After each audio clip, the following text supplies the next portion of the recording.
One में स्थित एक आश्रम में एक ज्ञानी साधु रहा करते थे। ज्ञान प्राप्ति की लालसा में दूर दूर से छात्र उनके पास आया करते थे और उनके सानिध्य में आश्रम में ही रहकर शिक्षा प्राप्त किया करते थे। आश्रम में रहकर शिक्षा प्राप्त करने वाले छात्रों में से एक छात्र बहुत आलसी था। उसे समय व्यर्थ गंवाने और आज का काम कल पर टालने की बुरी आदत थी। साधु को इस बात का ज्ञान था, इसलिए वे चाहते थे कि शिक्षा पूर्ण कर आश्रम से प्रस्थान करने के पूर्व वह छात्र आलस्य छोड़कर समय का महत्व समझ जाए। इसी उद्देश्य से एक दिन संध्या काल में उन्होंने उस आलसी छात्र को अपने पास बुलाया और उसे एक पत्थर देते हुए कहा, पुत्र, यह कोई सामान्य पत्थर नहीं बल्कि पारस पत्थर है। लोहे की जिस भी वस्तु को यह छू ले वह सोना बन जाती है।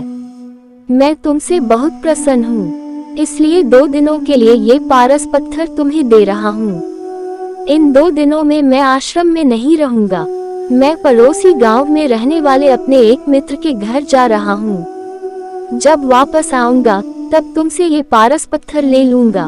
उसके पहले जितना चाहो उतना सोना बना लो। छात्र को पारस पत्थर देकर साधु अपने मित्र के गांव चले गए। इधर छात्र अपने हाथ में पारस पत्थर देख बड़ा प्रसन्न हुआ। उसने सोचा कि इसके द्वारा मैं इतना सोना बना लूंगा कि मुझे जीवन भर काम करने की आवश्यकता नहीं रहेगी और मैं आनंद पूर्वक अपना जीवन व्यतीत कर पाऊंगा। उसके पास 2 दिन थे। उसने सोचा कि अभी तो पूरे 2 दिन शेष हैं। ऐसा करता हूँ कि एक दिन आराम करता हूँ, अगला पूरा दिन सोना बनाता रहूंगा। इस तरह एक दिन उसने आराम करने में बिता दिया। जब दूसरा दिन आया तो उसने सोचा कि आज बाजार जाकर ढेर सारा लोहा ले आऊंगा और पारस पत्थर से छूकर उसे सोना बना दूंगा। लेकिन इस काम में अधिक समय तो लगेगा नहीं, इसलिए पहले भरपेट भोजन करता हूँ, फिर सोना बनाने में जुट जाऊंगा। भरपेट भोजन करते ही वह नींद में आगोश में समाने लगा। ऐसे में उसने सोचा कि अभी मेरे पास शाम तक का समय है, कुछ देर सो लेता हूँ।